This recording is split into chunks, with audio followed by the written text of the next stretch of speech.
Pues bien, el tema de hoy es el endemoniado gadareno. Marcos capítulo 5, esa es la clase que viene para el próximo domingo. Marcos capítulo 5, versículo 20, del 1 al 20. Y pues mientras vayamos leyendo, yo quería hacerlo de esa manera.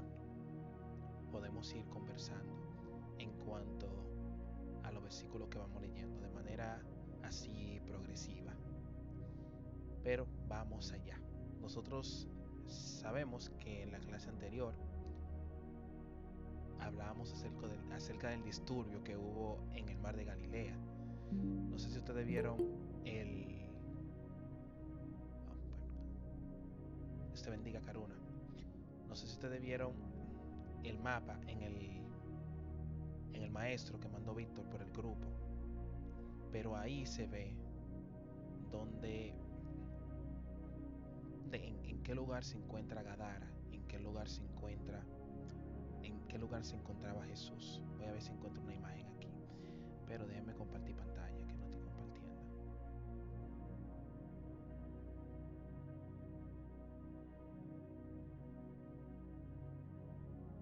Ok, aquí.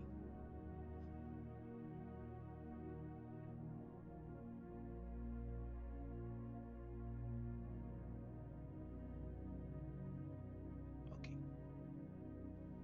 Me avisan si se ve. Sí, se ve. Ok. Entonces yo voy a buscar aquí una imagen para que ustedes vean. Lo busqué en Google así mismo.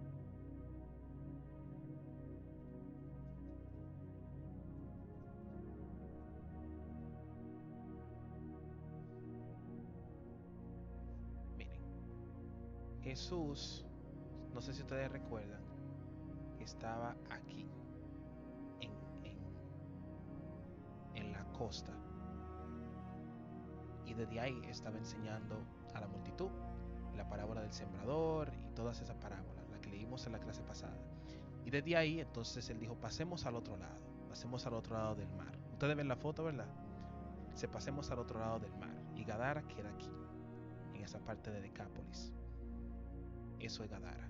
Pasemos al otro lado. Obviamente se podía ir por tierra, pero como él ya estaba en la barca, ustedes saben que en el capítulo 4 nosotros leímos que él estaba en la barca,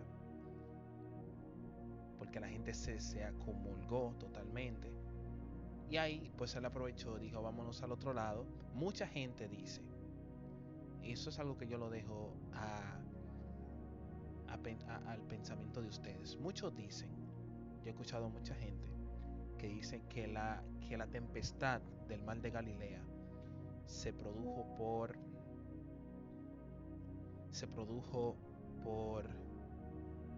el por la liberación del Gadareno, porque los demonios sabían que Jesús se dirigía a Gadara. No sé qué ustedes piensan acerca de eso. Pero el versículo 1 empieza diciendo, vinieron al otro lado del mar. O sea, desde donde estaban, desde la costa, se dirigieron... Ok, déjame quitar esto. Del otro lado de la costa, se dirigieron a lo que es Gadara. Cruzaron el mar. Y dice, a la región de los Gadarenos. Y voy a sombrear esa parte región, porque eso lo vamos a ver más adelante, de cómo los demonios le mencionan eso a Jesús. Entonces ellos estaban en la región de los Gadarenos. Yo quisiera poder compartirles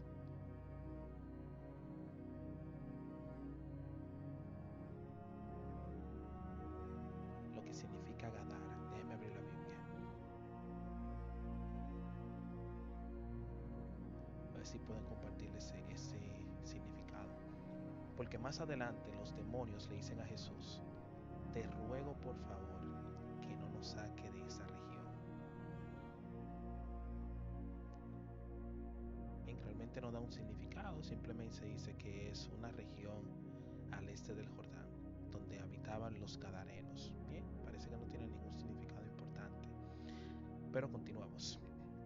Entonces, dice el versículo 2, y cuando salió de él, Cuando salió él de la barca, enseguida vino a su encuentro de los sepulcros un hombre con un espíritu inmundo. Y aquí vamos a empezar.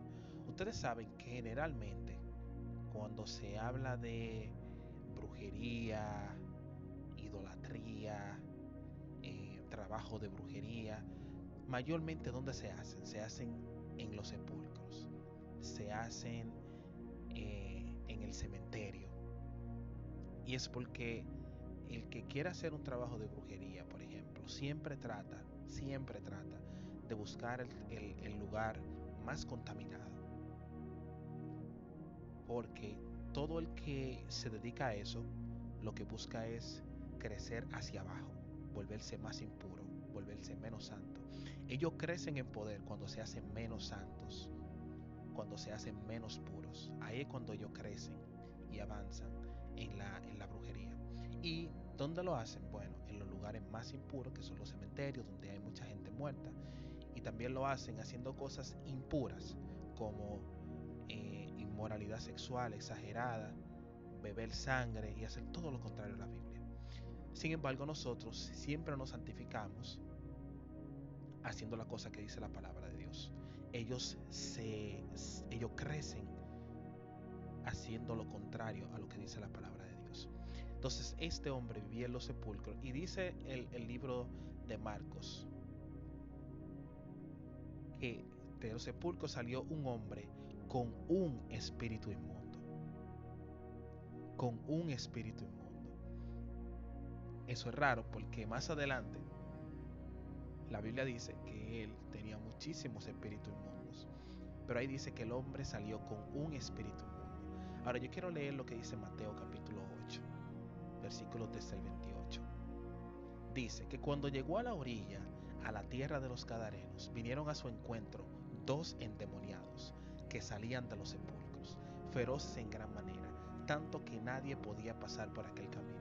Yo le voy a preguntar a ustedes, y voy a abrir la sesión. Yo le voy a preguntar a ustedes, ¿cuántos endemoniados eran? ¿Uno o dos? Porque Mateo dice dos, pero Marcos dice que era un solo. Darlenis. Eran dos. Ok, Darlenis dice que eran dos. ¿Qué ustedes opinan? ¿Qué opinan los demás? Yo creo que era así, pero te puedo hacer una pregunta. Sí, Yo le puedo mandar el link a mi mamá para que vea. claro, claro. Esto es abierto. Okay. André, ¿tú prendiste el micrófono? Dale. Ok, sí, yo entiendo que son dos también, porque acuérdate que los evangelios sinópticos significa que son vistos en común o al mismo tiempo. Lo que se entiende es que uno de ellos vio uno solo, pero yo entiendo que el otro vio dos. O sea, para mí son dos. Amén, así es. Como dice Andrés, los evangelios sinópticos, que básicamente significa que son parecidos, porque los tres, en la mayoría de las redacciones de los tres, son casi las mismas. Ellos cuentan lo mismo, pero desde puntos de vista diferentes. Por ejemplo, nosotros sabemos que Marcos no era un testigo ocular. Marcos no estaba ahí con Jesús cuando sucedió eso. Pero sabemos que Mateo sí era un testigo ocular. Lucas no era un testigo ocular. Así que Marcos y Lucas investigaron, hicieron investigaciones, pero Mateo sí estaba en el lugar de los hechos. Y Mateo dice que son dos. Andrés, dale. Sí, que también eso no distorsiona el mensaje, o sea, en el sentido de que el mensaje sigue siendo el mismo. O sea, lo que quiere decir es que cuando Cristo llega, no importa cuánta gente tenga endemoniado, si nos vamos a números, Dios es capaz de libertar a todo el que esté endemoniado y luego que el Señor demanda de esa persona que vaya y cuente cuán grande cosa el Señor ha hecho con ellos. O sea, eso es para que la gente vea lo que Dios ha hecho en ti. Porque si, por ejemplo, mucha gente te conoce cuando tú no eres cristiano, ¿verdad? y luego tú te conviertes y luego esas personas no saben de ti. O sea, ¿cómo van a saber que tú cambiaste? ¿Cómo van a saber que Dios transforma, que Dios cambia al hombre que estaba en sus delitos y pecados y que ahora es un hombre nuevo, que ahora es un ministro, que ahora es un maestro? ¿Tú me entiendes? Que ahora es músico, o sea que ha habido una transformación en la persona. O sea, normalmente el Señor, eso es lo que demanda, que tú vayas a los tuyos, primeramente, a la gente que te conocen y sepan el cambio radical que ha habido en tu vida y en la mía también, claro está. Así es, así es. Y recuerden que el Evangelio de Marcos, que es representado por el buey, por la fuerza, se dedica a resaltar el milagro. O sea, fíjense que, por ejemplo, imagínense que una persona le da un tiro a otra en la calle I con 8 y lo vieron 4 personas ese acontecimiento. Y todo el barrio está diciendo, quien dio ese tiro fue David. Ahora bien, esos 4 testigos se llevan a un interrogatorio. Si todos dicen, David agarró la pistola y le dio un tiro en un pie a las 10:25 de la mañana y todos dicen exactamente lo mismo, ¿qué van a decir los investigadores? Eso es mentira.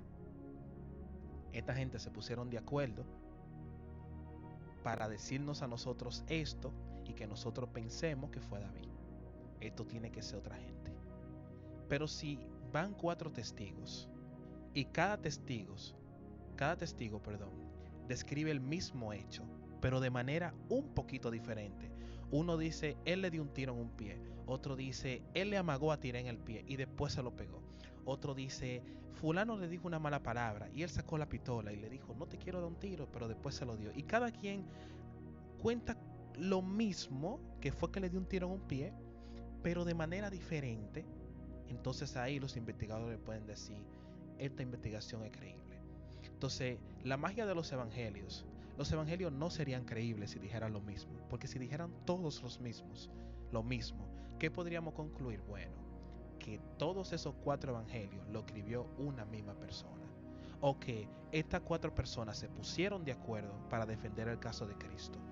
Pero, pero cuando tú ves que 4 personas diferentes dan 4 puntos de vista diferentes del mismo hecho, tú dices, este hecho legítimo. Porque no hay forma de que ellos se hayan puesto de acuerdo, porque cada quien, aunque menciona el mismo hecho, lo hace de manera diferente. Entonces Marcos se enfoca mucho en resaltar los milagros. Por eso Marcos, desde que empieza el evangelio de Marcos, es Jesús haciendo milagros. Pero entonces Mateo, como es un evangelio que va dirigido a los judíos y que los judíos no se enfocan mucho en los milagros, realmente le importa poco. Para los judíos lo que le importa es si se cumplieron las profecías, si es del linaje de David, si es del linaje de Judá. Y se cumplió la profecía de los profetas. Mateo se enfoca en los detalles proféticos y en los detalles que él vio con sus propios ojos. Y eso, esa es la magia de los evangelios que tenemos, que la vericidad de los evangelios es lo diferente de su narración. Lo diferente de su narración es lo que aprueba que son reales. Entonces, eran 2 realmente, pero Marcos no se enfoca en el número, Marcos se enfoca en el milagro de liberación, como decía Andrés. Entonces, dice el versículo 3 de Marcos capítulo 5, que tenía su morada en los sepulcros y nadie podía atarle ni aun con cadenas, porque muchas veces había sido atado con grillos y cadenas, mas las cadenas habían sido hechas pedazos por él y desmenuzado los grillos, y nadie le podía dominar. Y siempre de día y de noche andaba dando voces en los montes y en los sepulcros e hiriéndose con piedras. Fíjense en esto. Ustedes no han visto que, no sé si ustedes lo han visto. Yo sí. Yo nací en el Evangelio y yo llegué a congregarme en varias iglesias donde pasaba mucho esto de las manifestaciones demoníacas. Yo duré un buen tiempo con la persona que me bautizó. Cuando él empezó a pastorear, nosotros fuimos allá a ayudar a la obra. Yo era muy pequeño y era allá en el río. Ya el río estaba al lado de la iglesia, para que ustedes tengan una idea. Y ahí se movían unos demonios y unas entidades que ustedes ni se imaginan. Ahí se movían muchos demonios, al punto de que nosotros a veces salíamos a predicar. Y yo me acuerdo que yo una vez entré a una casa y una vieja empezó a reírse de mí, yo predicando. Y me dijo, muchacho, yo soy bruja. Y se estaban burlando de mí, la doña, y el evangelista que andaba conmigo me dijo de que vamos por otro lado. Porque ya el nivel de brujería era muy fuerte. Y yo recuerdo que una vez una muchacha se le montó un espíritu inmundo, tenía muchísimos espíritus dentro, y los hombres de la iglesia no la podían sostener, no la podían agarrar. Eso fue algo verídico. Y eso mismo pasaba con este endemoniado. Ni la cadena, ni los grillos, nada podía aguantarlo. Pero algo que me llama la atención es que decía que él se iría con piedras. Él vivía hiriéndose con piedras y dando voces. Así que este hombre tenía un espíritu que lo hacía sentir mal, muy mal, y también atentaba contra su vida. Parecer un espíritu muy fuerte de suicidio tenía dentro. Y eso lo vamos a ver después por lo que pasa más luego. Ahora bien, hay otra observación que yo quería mencionarla acerca de una opinión que tienen algunos de por qué Mateo dice que son dos y Marcos y Lucas dicen que son uno. Hay algunas personas que dicen que este endemoniado, la razón por la que vivía lejos de la sociedad, la razón por la que vivía lejos de la sociedad y vivía en los sepulcros y era depresivo y atentaba contra su vida, y el dolor y la angustia lo había hecho ser casa de demonios, era porque este hombre tenía una condición especial. Según algunos, este hombre era siamés. ¿Ustedes saben lo que es un siamés? Es básicamente una persona, déjame yo buscarlo aquí. Se lo menciono porque es interesante. Yo una vez leí acerca de eso y me llamó la atención. Es, bueno, por ejemplo, miren esta niña. Esa niña, ellos comparten un solo cuerpo, pero son dos niñas diferentes. Déjame ver si yo encuentro otro que esté más pegado.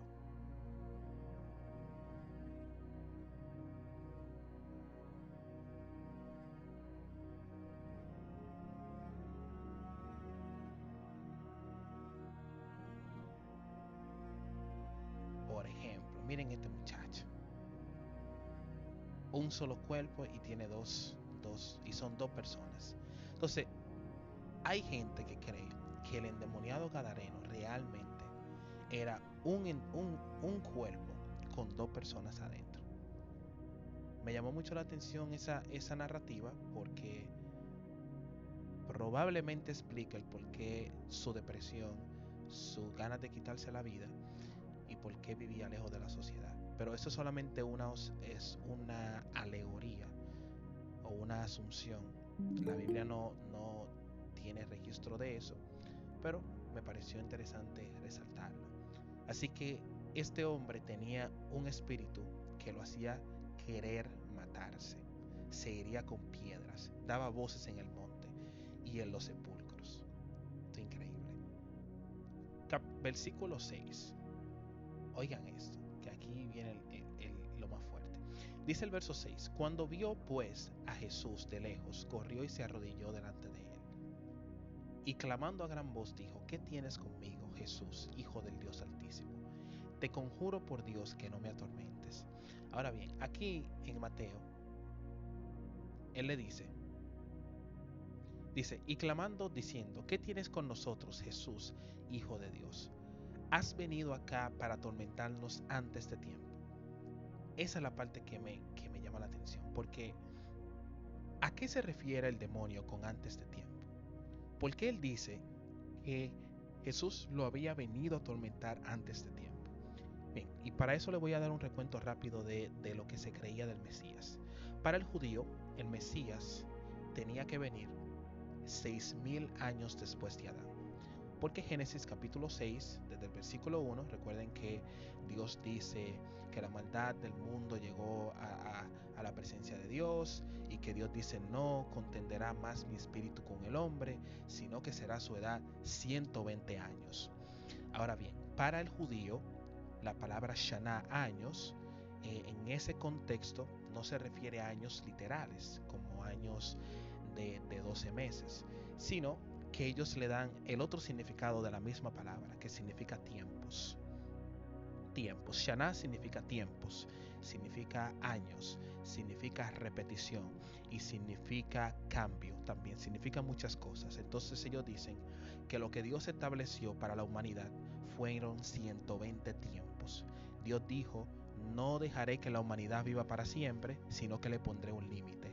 Y le puso un límite de 6000 años después de Adán. ¿Qué significa eso? Bueno, para el judío, 6000 años iba a vivir el hombre tratando de alcanzar la salvación, y en el año 6000 vendría el Mesías y establecería su reino por 1000 años más, y ahí se cumplirían los 7000 años de la creación.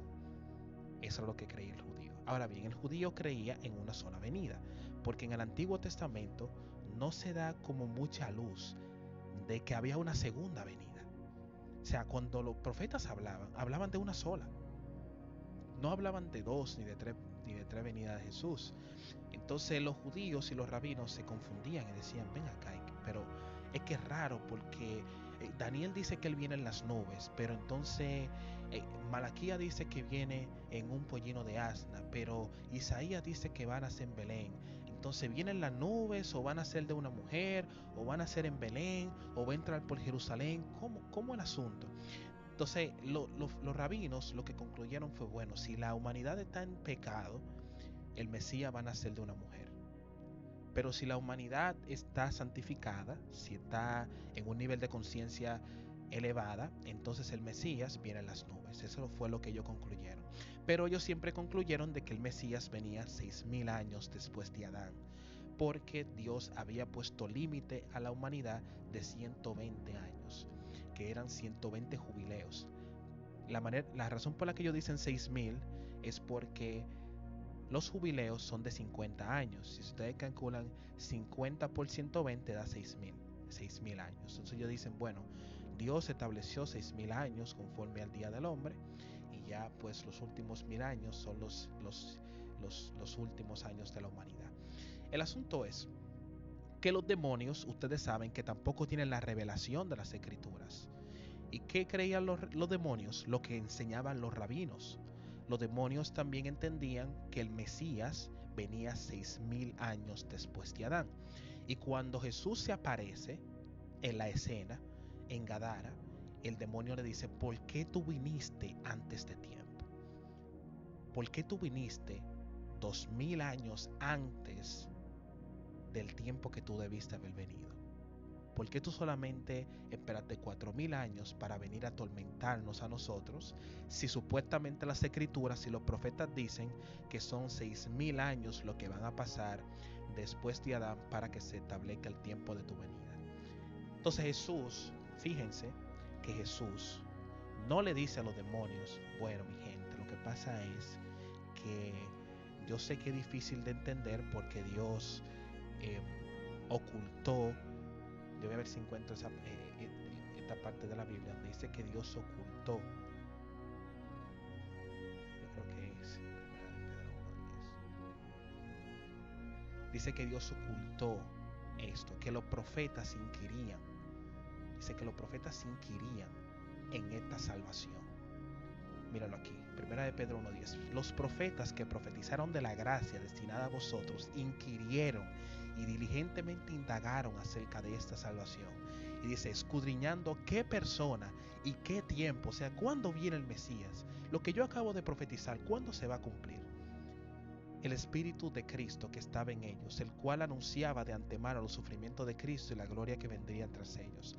A estos se les reveló que no para sí mismos, sino para nosotros administraban las cosas que ahora os son anunciadas por los que os han predicado el Evangelio por el Espíritu Santo enviado del cielo.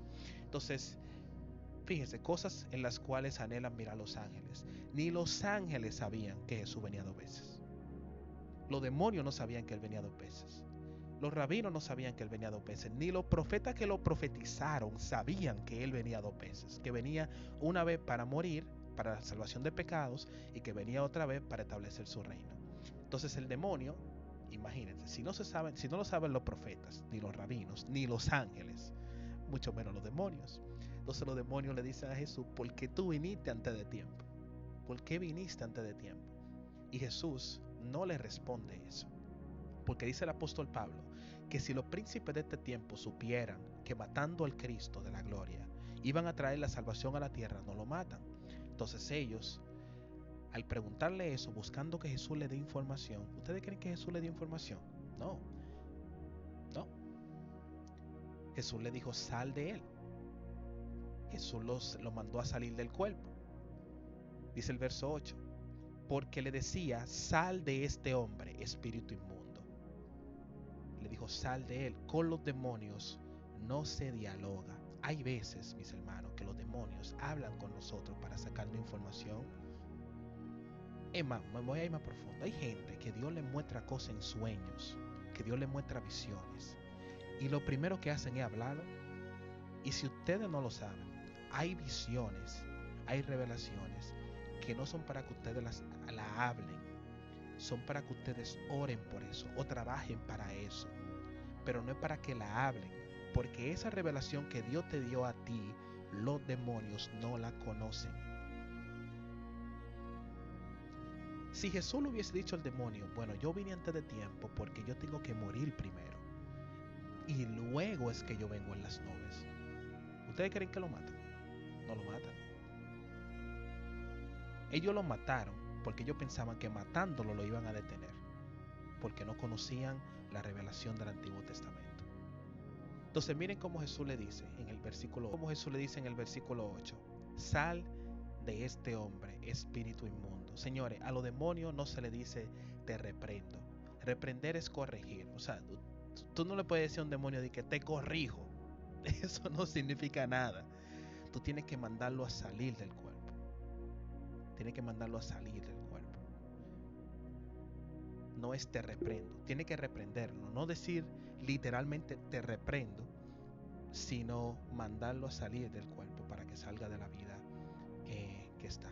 Andrés. Amén, así es. Y yo tengo experiencia con eso, porque también yo mismo, antes de yo ser cristiano, yo pedí la oración, antes de yo convertirme. Y ese mismo día yo recibí liberación en mi casa. Wow. Y también otro evento, luego de yo ya ir ser cristiano en una vigilia, había un adolescente que andaba con nosotros y cayó en demonio, una cosa terrible. Y un amigo mío que se llama Mikey, que sé que algunos lo conocen, que está en España, nieto de María. Nosotros estábamos en la vigilia y él me agarró la mano y se la puso en su cabeza. Y cuando yo le dije: Señor, ¿qué digo? Yo sentí de parte de Dios decirle: sal fuera ahora, con un grito, en el nombre de Jesús. Y así mismo, de una vez la muchacha tiró el grito y el demonio salió y la dejó libre. Pero ¿qué sucede con respecto a esta parte? Que es a lo que yo voy. O sea, tú puedes orar por una persona por liberación y la persona puede ser libre en el momento. Pero ¿qué sucede?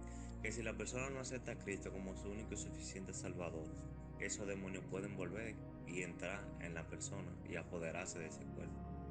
Así es. No, nosotros vamos para allá ahora. Vamos para allá ahora.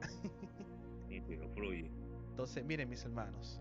Jesús le estaba diciendo: sal. Escuchen que otra mentira que anda por ahí. Jesús le estaba diciendo a ellos: sal. Dicen mucho por ahí que si tú tienes poder y que si tú tienes el Espíritu Santo y tú le dices sal a un demonio, que tiene que salir de una vez. Eso no es así.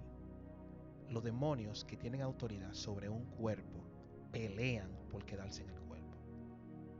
¿Ustedes recuerdan cuando Jesús estaba reprendiendo al espíritu sordo mudo del niño, del hijo del papá, que le dijo: ayúdame en mi incredulidad, que los discípulos no lo podían sacar?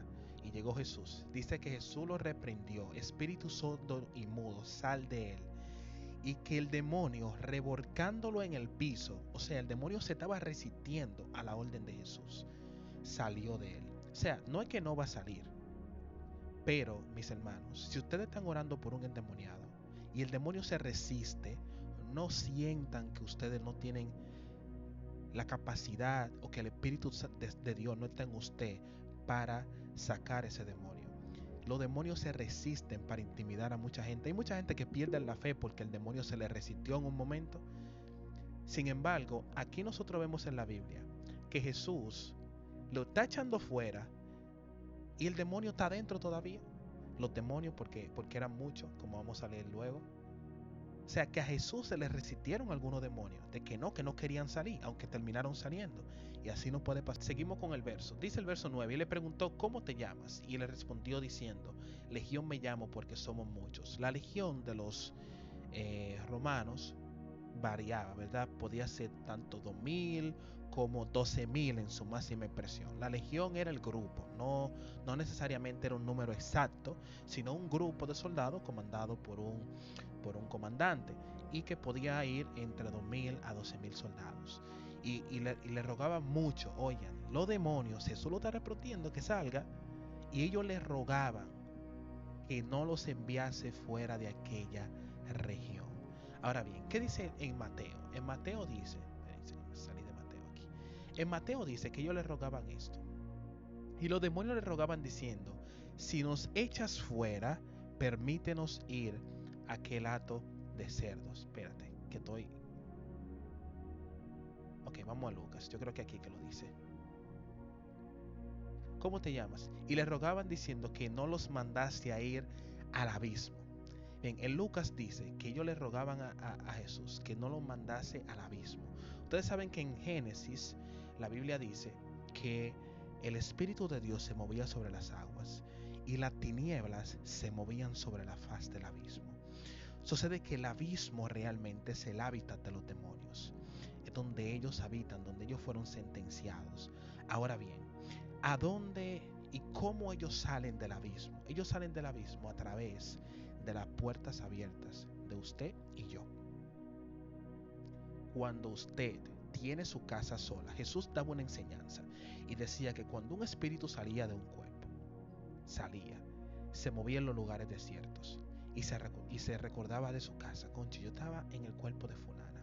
Y cuando volvía, si encontraba la casa arreglada, cambiada y todo, pero vacía.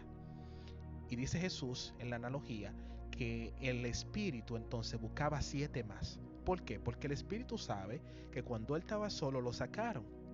Entonces él busca 7 más para asegurarse de que no lo saquen. Y que esa persona, el estado de esa persona, el postrer estado, va a ser peor que el primero. ¿Por qué? Porque esa persona cuando fue libre dejó la casa vacía. Eso pasó con Israel. Ustedes recuerdan que Dios le dijo a Israel que entren a Canaán y que habiten la tierra. ¿Qué pasa? Que Israel dejó un lugar vacío. Yo creo que se llamaba Soco. Espérense, déjenme buscar aquí. Esto en vivo, señores.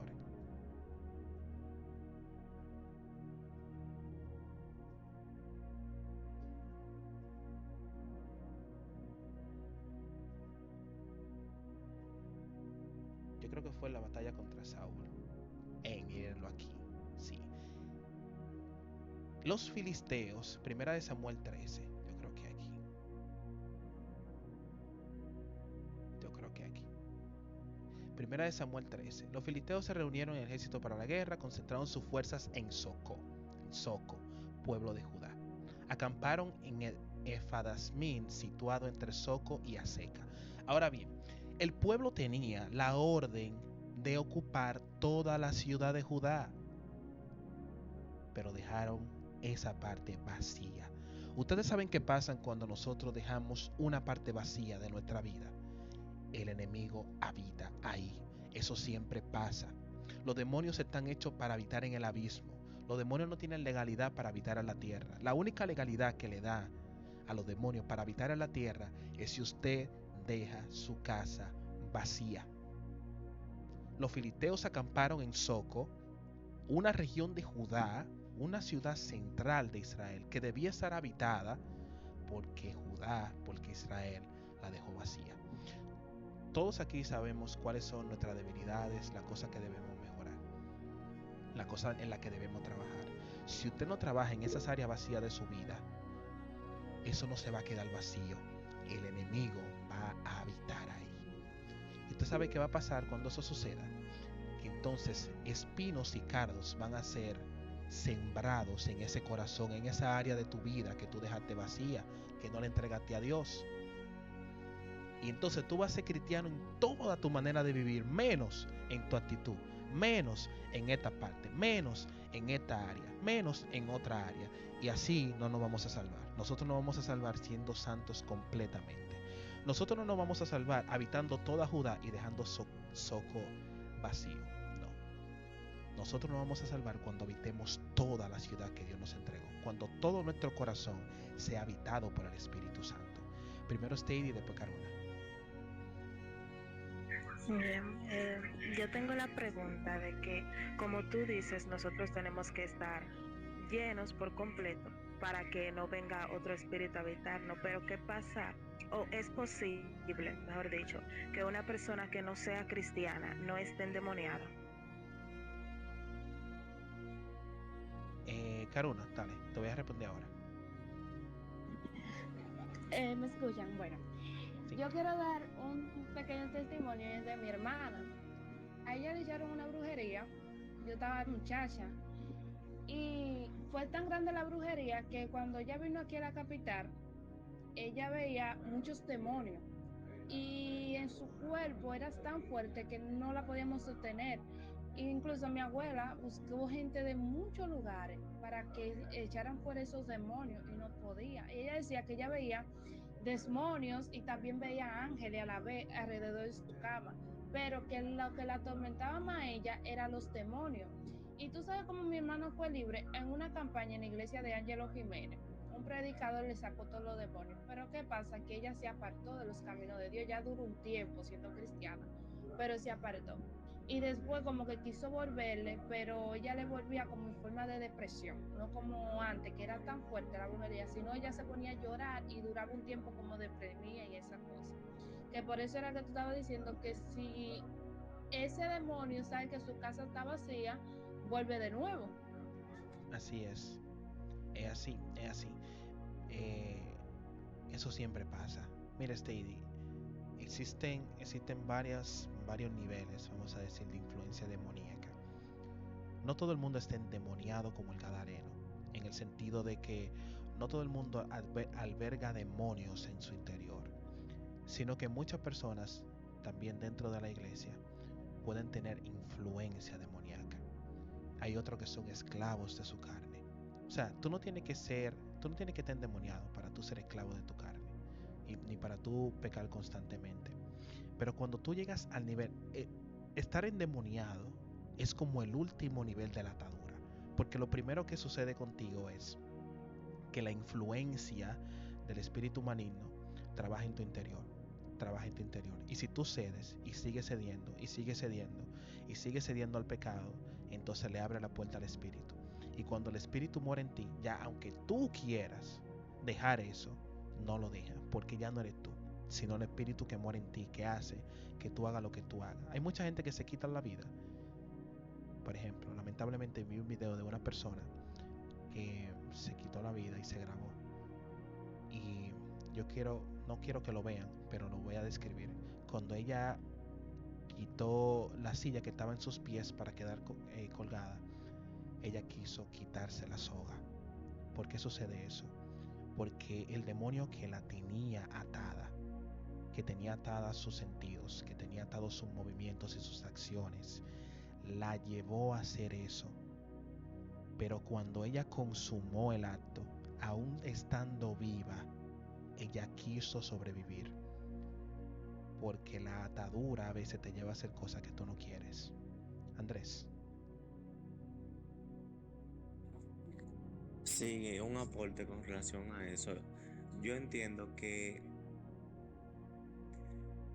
aunque la persona tú no la ves endemoniado así, por ejemplo, como Carlito, por poner un ejemplo visible, de una persona que anda prácticamente sin control de su cuerpo. Si el Espíritu Santo no está en una persona, los demonios están ahí, aunque tú no lo veas manifestado, porque el cuerpo no está vacío. En el cuerpo está el Espíritu Santo o están los demonios, porque el cuerpo no está vacío. Exacto, es algo muy lamentable, aunque muchas personas no tienen el nivel de atadura de otros. em, Lamentablemente, Exacto. todo el que no ha sido libre por el Espíritu Santo es esclavo de sí mismo y es esclavo de los espíritus que tiene. Por más educado que sea, el hecho de no tener el dominio propio de acercarse a Dios te dice que no es libre. El mismo Jesús lo dijo, que el que no ha conocido la verdad no es verdaderamente libre.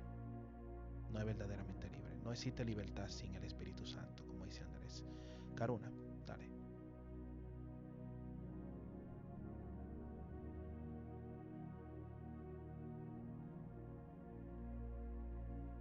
Parece que tú dejaste la mano arriba, fue. Pero es así, los judíos le decían a Jesús, pero ¿y nosotros no somos esclavos?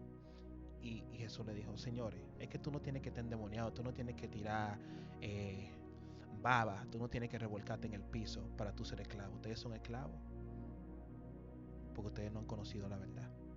Andrés. Sí, también pasa que cuando la persona es cristiana, como en el caso de Pedro, a veces hay un cierto descuido, porque cuando Jesucristo iba a ser entregado, él quiso interferir en eso. Y el Señor que le dijo, apártate de mí, Satanás. Pero Pedro no era Satanás, sino que en ese momento estaba siendo influenciado por Satanás. Exacto, hay cristianos que son influenciados muchas veces por espíritus. Yo tengo un amigo que vio en una ocasión en visión en una iglesia donde había un espíritu detrás de una sierva que salía de la espalda y acechaba. No era que estaba dentro de ella, sino que ella tenía esa influencia y tal vez influenciaba su carácter o influenciaba su vida sexual, pero había un área de su vida que estaba abierta y que era influenciada por un espíritu. Pero vamos a terminar la lectura, que ya estamos terminando, mis hermanos. Dice que le rogaban, no nos envíes al abismo, porque ellos, la legalidad de vivir en el mundo, como le dije, es el cuerpo humano, o los animales, o los cuadros, o los altares. Eso es lo que le da legalidad a ellos. Ahora, Jesús tiene legalidad sobre el mundo, porque Jesús nació de una mujer. Jesús entró por la puerta. Pero Satanás no tiene legalidad sobre este mundo, porque Satanás no ha nacido de mujer. Satanás no es un ser humano. Y el que no entra por la puerta no tiene legalidad sobre este mundo, señores. Entonces los demonios, para poder funcionar aquí, tienen que entrar en un cuerpo, o entrar en un cuadro, o entrar en un rosario, o en un amuleto, o en un animal. Entonces dice que le rogaron todos los demonios diciendo, envíanos a los cerdos para que entremos en ellos. Y Jesús les dio permiso. Perdón, y le decían, los demonios le decían en el verso 10, no nos saques de esa región, no nos lleves fuera de esta región. Recuerden que en el verso 1 leímos que era la región de los Gadarenos, y los demonios le dijeron a Jesús, por favor, le rogaban mucho en el verso 10 que no los enviese fuera de la región, de aquella región, porque en esa región había muchas personas con pecados, había muchas puertas abiertas, había mucha casa disponible, había muchas rentas baratas. Si los sacaba de la región, tal vez no encontraban ningún cuerpo donde habitar y se iban a quedar en lugares desiertos. Pero en esa región de los Gadarenos había tanto pecado que ustedes van a ver lo próximo que ellos hicieron. Entonces Jesús le rogaron también, envíanos los cerdos, y Jesús le dio permiso. Y saliendo aquellos espíritus inmundos, entrando en los cerdos, los cuales eran como 2000, oigan, como 2000, y el hato se precipitó en el mar por un despeñadero, y en el mar se ahogaron. Ahí nosotros vemos la naturaleza del espíritu. Que el espíritu, cuando entró en los cerdos, ¿qué fue lo primero que hicieron los cerdos? Se tiraron y se mataron. O sea, los espíritus querían matar a este hombre. Por este hombre se iría con piedras continuamente. Porque eran demonios de suicidio, de depresión, de aislamiento, que lo mantenían aislado, lo mantenían llorando en los montes. Cuando daba voces, era que lloraba en los montes. Era una vida, era un infierno de vida. Y se hería a sí mismo mientras lloraba, mientras gritaba. Y desde que salieron del hombre, que entraron en los cerdos, revelaron su naturaleza, que era matarse, matar a quien sea, que ellos dominaran en el momento. Nosotros sabemos que la depresión es una patología psicológica. No me malinterpreten. El Señor Jesús decía en el Mateo 15 que todos, la mentira, el odio, el adulterio, la codicia, todo lo malo se encuentra en el corazón del hombre. Ahora bien, los espíritus potencian esas cosas que están en tu corazón. Hay espíritus especializados en el área de depresión. Hay espíritus especializados en el área del adulterio, de la fornicación, de la lascivia, de la lujuria. Hay espíritus especializados en la mentira. Hay espíritus especializados en el engaño. Hay espíritus especializados en el orgullo. Y cada espíritu trabaja una área específica de tu vida. Ahora, el orgullo está en tu corazón, pero esos espíritus trabajan ese orgullo para que se mantenga afuera. La depresión está en ti, pero esos espíritus trabajan para que la depresión te mate. No sé si me doy a entender. Entonces, esos espíritus trabajaban para que la depresión, para que la tristeza acabara con la vida del gadareno, o los gadarenos en este caso.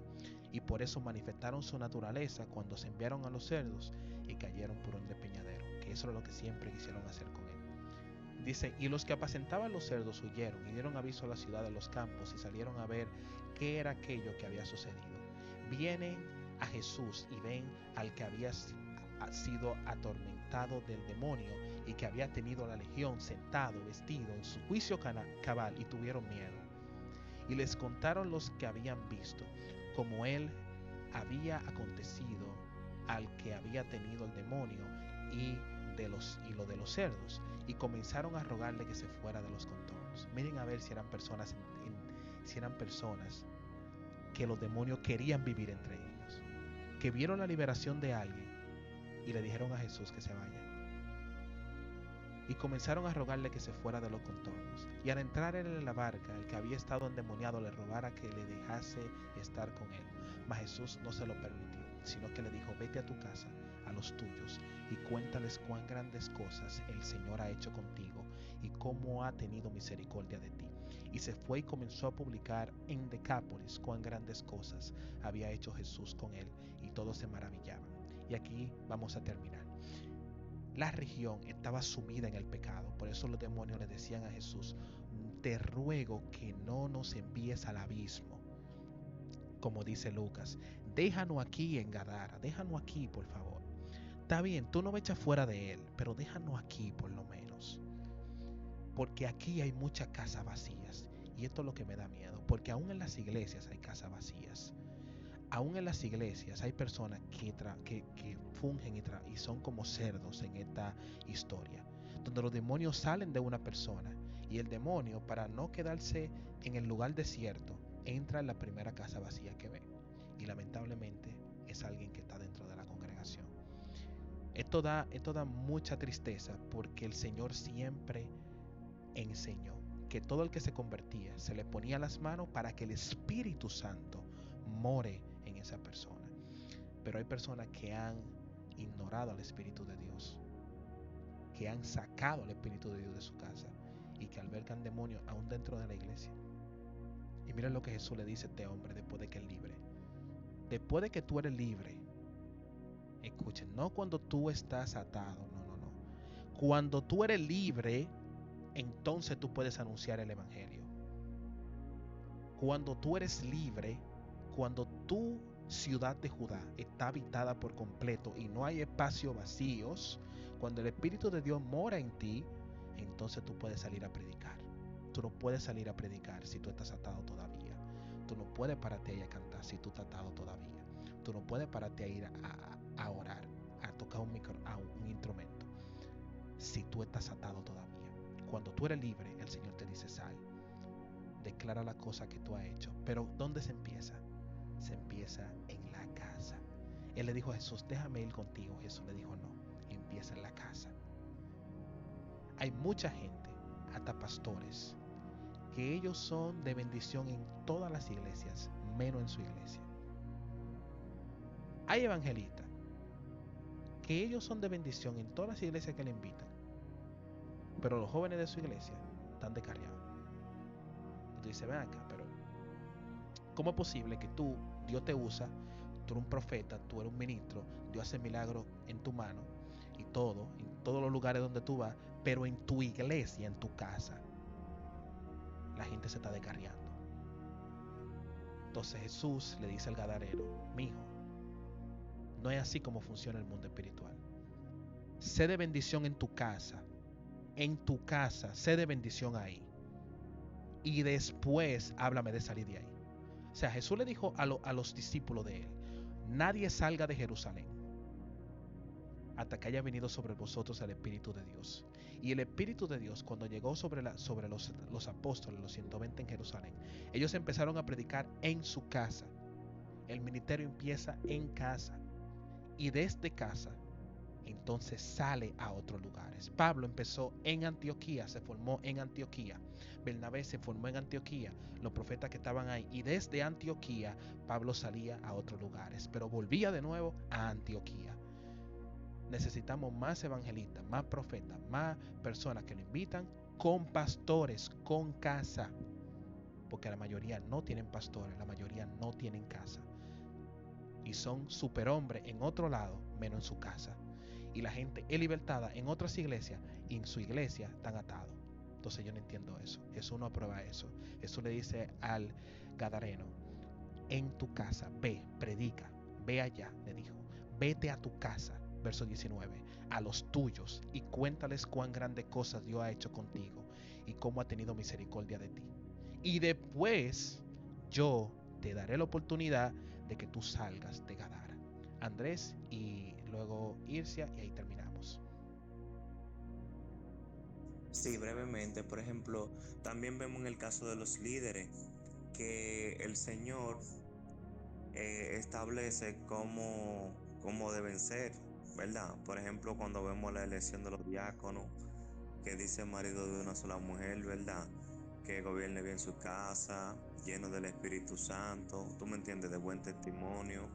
Así deben ser los líderes, porque imagínate tú que el pastor tuyo que te dirija tiene la esposa que no es cristiana. Para en una batalla.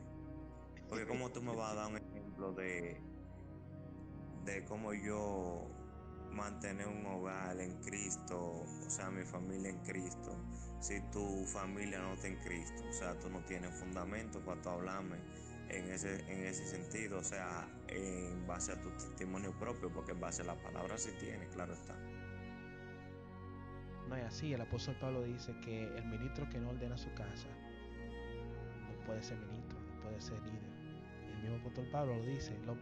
Los ministros de la iglesia, ahí en la carta a Timoteo, tienen que tener su casa clean, organizada. Tiene que estar todo listo en su casa. Si hay problema en tu casa, pues tú no puedes ser líder, tú no puedes ser ministro. Hermana Ircia está por aquí con nosotros. Amén, Dios le bendiga. ¿Me escuchan? Amén, amén, se escucha. Amén. Algo muy importante que ustedes están comentando, pero como una aportación que se me permitió dar el martes de la semana pasada, cada vez que uno habla acerca de la casa, de su casa, yo siempre voy un poquito más profundo y es más que hablar de la casa como la casa de la congregación, la casa eh, donde nos congregamos, el cuerpo de nosotros, la casa es el templo del Espíritu Santo. Y últimamente yo estoy notando algo que me está trayendo mucha inquietud. Y es que las personas están ministrando muchas veces en los dones. y no están alineados a lo que establece la palabra, como decía Andrés, que un obispo, que un ministro tiene que ser ordenado de buen testimonio, no dado al vino, de una sola mujer, pero cuando van a otro lugar los demonios son libertados. Entonces uno diría, pero qué contrariedad, cómo él con tal condición puede libertar a otros. Hoy en día se está viendo mucho lo que se daba en Primera de Corintios. En Primera de Corintios, la iglesia de Corintio operaba en todos los dones y hacía muchos milagros, pero ojo con esto, que dice el apóstol Pablo, que muchos de nosotros corriendo no corremos legítimamente y podemos ser heraldo de otros, pero nosotros podemos ser eliminados. Tratemos de que como persona que somos delante de Dios, rendir cuenta delante de Dios y andar correctamente, para que no se diga, fulana tiene autoridad, como fulana predica bien, fulana habla bien, fulana esta, pero ella tiene muchas grietas. Los dones están libertando, los dones están cantando, los dones están haciendo manifestaciones y lloro y cuantas cosas, pero ella se está manejando mal o él se está manejando mal. Tenemos que tener mucho eso en cuenta y corregir, amonestar, mejor dicho, a la congregación acerca de nosotros, la salvación personal, que no seamos heraldo para otros, sino que corramos legítimamente. Dios le bendiga.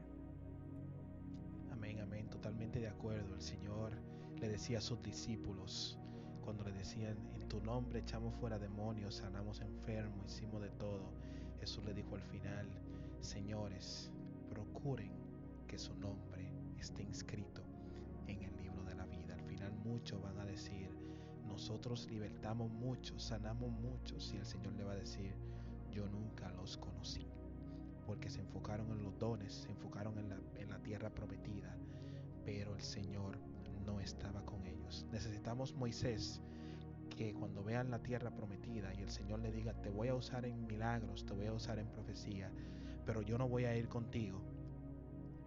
Necesitamos Moisés que le digan, yo no quiero los milagros, yo no quiero las señales, yo no quiero lo que tú me prometiste si tú no estás ahí. Eso es lo que necesitamos. Así que señores, gracias por estar, todo lo que pudieron, lo que tuvieron que salir antes, y hasta aquí ha sido nuestra primera reunión. Vamos a dejar que nuestra hermana Juliani, si pueda estar orando para despedir.